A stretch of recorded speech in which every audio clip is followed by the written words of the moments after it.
اسی کے اوپر جا کر جب یہ ساری بات کی گئی ہے تو یہ بھی بہت بڑا مسئلہ ہے پاکستان میں. فیوچر میں یہ اگر پاکستان نے ابھی بھی اس کے تدارک کے لیے کام کر کے مطمئن نہ کیا بہت سارے لوگوں کو, سری لنکا کو مطمئن نہ کیا, انٹرنیشنل جو لوگ بھی اب اس کو بہت سارے لوگ دیکھ رہے ہیں, مانیٹر کر رہے ہیں, بہت سارے میڈیا ہاؤسز نے, انٹرنیشنل میڈیا ہاؤسز نے اس واقعے کو بڑا بڑھا چڑھا کے اپنے میڈیاز پر پیش کیا. یورپی یونین نے بھی سوال اٹھائے کہ پاکستان نے کیا اقدامات کیے, جس طرح آپ نے کہا نا کہ پہلے سے جو تسلسل جاری ہے, کیونکہ واقعات کا تسلسل تو نہیں رکا. مشال خان ہم ان کو نہیں بھولے, اور اگر سیالکوٹ کی بات کریں 2 بھائیوں کو جو مارا گیا چوری کا الزام لگا کر, تو سر یہ تسلسل کیوں نہیں رک پا رہا؟ وہی بات آپ کی کہ امپلیمنٹیشن لیٹ ہونے کی وجہ سے نہیں کیا جا رہا, اس کے لیے پالیسیز نہیں بنائی جا رہی, بلکہ یہ جب پالیسیز نہیں بنائی جا رہی اور لوگ اس کو بڑھاوا مل رہا ہے, اور آگے دیکھیے اس سے بھی بڑا واقعہ پیش آ جاتا ہے, آ سکتا ہے اگر اس کے اوپر پوری طور پہ کوئی تدارک نہ کیا گیا, اس کے اوپر کوئی پالیسی نہیں بنائی گئی. اس کے لیے تمام اسٹیک ہولڈرز کو پاکستان میں ساتھ جوڑ کر بیٹھنا ہوگا, اس کے اوپر پراپر کام کرنا. اگر کام نہ کیا گیا تو یہ یقین مانے کہ یہ پاکستان کے لیے کم از کم بہت برا میسج ہے. سر عموماً مذہبی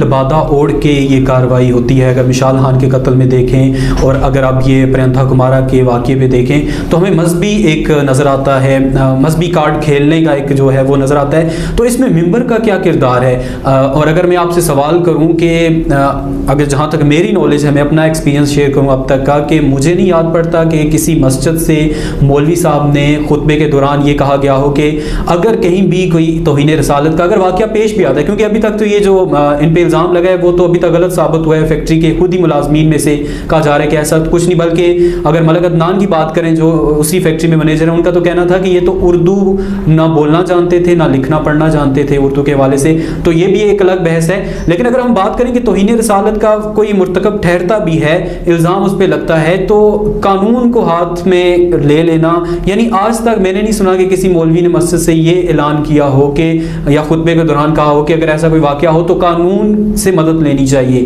تو کیا سمجھتے ہیں ممبر کا کیا کردار ہونا چاہیے اور اب تک کیا رہا ہے؟ دیکھیں دانش, ممبر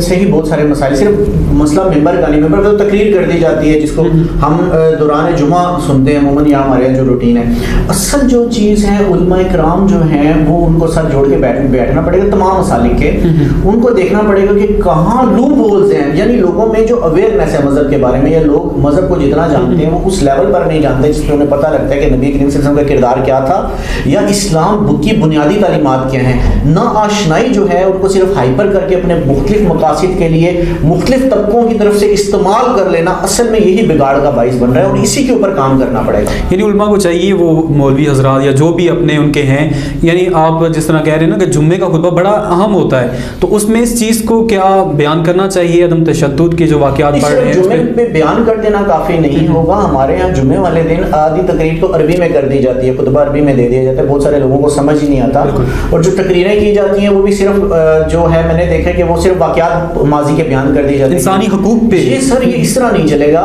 اس کے اوپر پوری اسٹریٹجی بنانی پڑے گی, اس کے اوپر پورا جو ہے اس کے اوپر ایکشن پلان کی بیٹھنا پڑے گا, اس کے اوپر ایک نیشنل ایکشن پلان بنانا پڑے گا. یہ کوئی معمولی بات نہیں ہے, یہ بہت بڑی بات ہے, کیونکہ سر واقعات کا تسلسل ہم نے دیکھا رکا نہیں ہے. ہم تو کہتے ہیں نا آج ہم بات کر رہے ہیں, اگر یہی ہفتہ بات کریں تو لوگ کہیں گے اچھا چلو یہ واقعہ پرانا ہو گیا, لیکن نہیں, مطلب اگلا واقعہ پھر اور اس سے بڑھ کر ہوتا ہے. یہاں پہ ایک چیز اور بھی بڑی امپورٹنٹ, یہ ایک واقعہ ہو گیا جس کے اوپر سب کی نظر ہے. اب اس کو ایگزامپل سیٹر, اب جتنے لوگ آپ نے کہا کہ پکڑے گئے ہیں اور وہ ان کو اریسٹ کر لیا گیا ہے, ان کو نشان عبرت کیسے بنایا جائے گا. اب دیکھیں وہ جو اس وقت جالے بنے ہوئے تھے, بڑھ بڑھ کے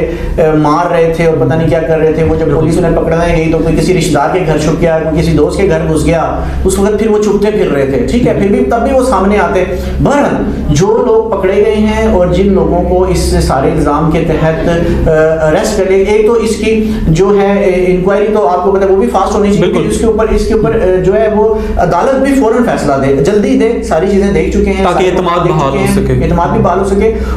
اور ان کو نشانہ عبرت اس طرح کا بنانا چاہیے کہ دوبارہ یہ جرت کوئی نہ کر سکے. اب دیکھنا یہ ہے کہ حکومت اس پہ کیا کرتی ہے. اچھا ملک صاحب یہ بتائیں کہ اب اس واقعے کے بعد آپ حکومت کے اقدامات کو کیسے دیکھتے ہیں, اور اگر بات کی جائے سری لنکن گورنمنٹ, تو اگر میں غلط نہیں ہوں تو کہوں کہ دونوں گورنمنٹ کی جانب سے بڑا ایک رسپانس ہمیں اچھا دیکھنے کو ملا, آپ اس پہ کیا کہیں گے؟ دیکھیں سر اقدامات کے حوالے سے, اقدامات اب وہ کر تو کچھ نہیں سکتے, اتنا بڑا واقعہ ہو چکا تھا. اس کے بعد سری لنکا نے بھی جو ریئیکشن دیا وہ اسی طرح کا ریئیکشن بنتا تھا, انہوں نے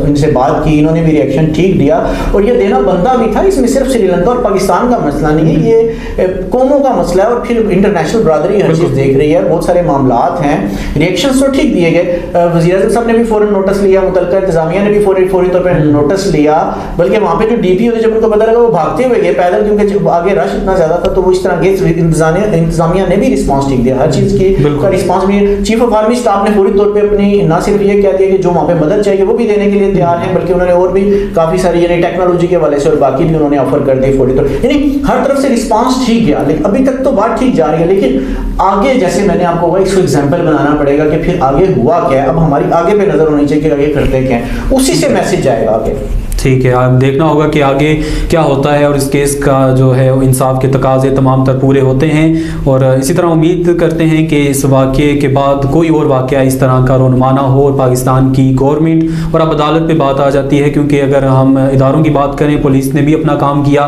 124 افراد اب تک کہا جا رہا ہے کہ وہ پکڑے گئے ہیں. اب عدالتوں میں دیکھتے ہیں کہ عدالت کیسے انصاف کے تقاضے پوری کرتی ہے. اس کے ساتھ ہی آج کے پروگرام کا وقت ہو جاتا ہے ختم. کل پھر حاضر ہوں گے نئے موضوعات کے ساتھ, تب تک کے لیے دیجیے اجازت. اللہ حافظ.